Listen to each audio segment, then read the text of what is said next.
We're standing here at the intersection of Shady Grove Road and Fontana with Engineering Projects Manager Larry Merriman. Welcome, Larry. Good morning.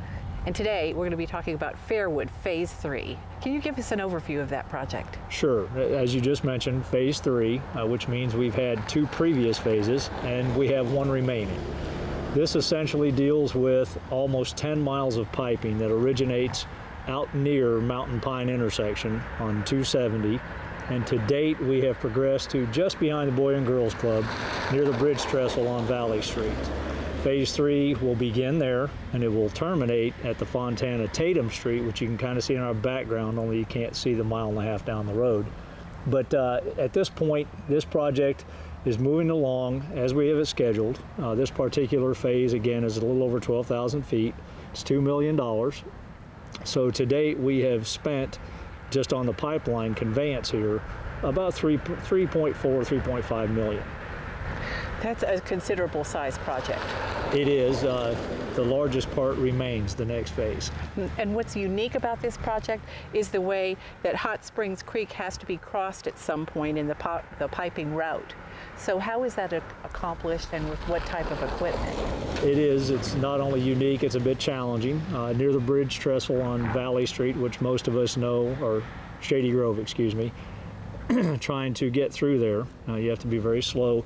About 100 feet beyond that, you'll see to the west, I guess it would be the western side, you'll see an excavation pit, and within that is a bore machine that will go underneath the creek about 5 feet below grade, and then it will come over to the east side of Shady Grove, and we'll pick that piping up there and continue on. So yes, it's a 30-inch diameter, 130-foot long bore through solid rock for us to get under the creek and not disturb any aspect of the greenway, the creek, or anything else there. Okay, and you're mentioning about not disturbing any aspect of the environment. Preserving and protecting the environment is a big part of this project, right? So how do you achieve that both during and after construction? It is, and it was something that we thought about from the very beginning. Our homeowners and landowners along here that we acquired easements from, that was one of the things that we discussed in detail and committed to, was to maintain a vegetation curtain along Shady Grove. Shady Grove, as you know, is pretty much unspoiled in this particular area, and we want to maintain that. We want to be that concealed activity that you see the end result and don't even know we were here. Right.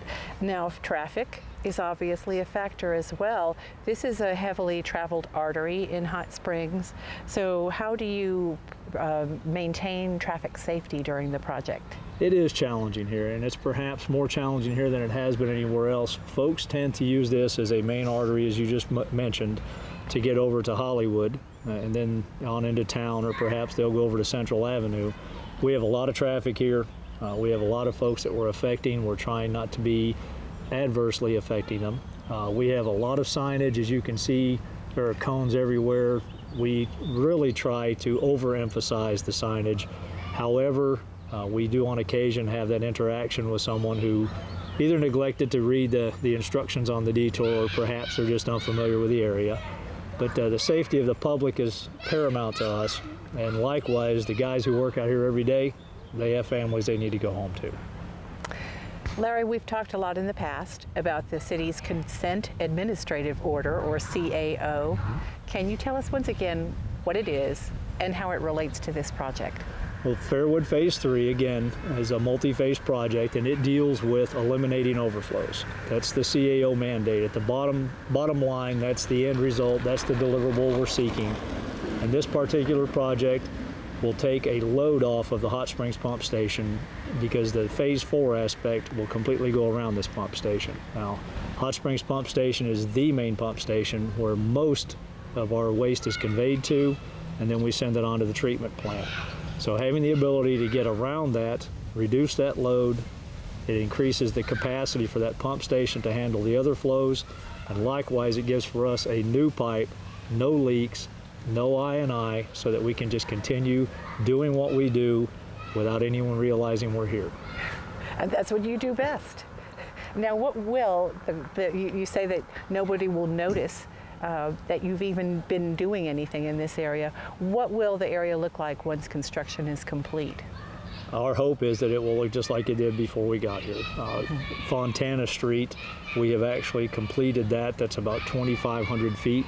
And I think you guys are going to take the opportunity to look at that with me. But you'll see that the area of the street that we affected, we have actually gone back and repaired. And folks are driving on it just like they did before. We have a small section here. We're trying to stay out of the roadway when we can, and when we cannot, we put it back as good as it was or better. Is there anything that you'd like to add about this project, since it is a significant wastewater improvement project for our city? Just, again, as I always do, asking folks to be patient with us. We're not doing this because we have nothing else to do. We're doing this for a much larger reason, and in the end, it's going to be better for our community as a whole. And so, be patient. We'll get out of the way soon, but until then, we just ask that you obey the traffic signs and that you help us out. Larry, thanks for the details. And let's visit again next time we have a big project to talk about. We have a lot of those. So thank you again. Thank you. Next week, we'll bring you more city news.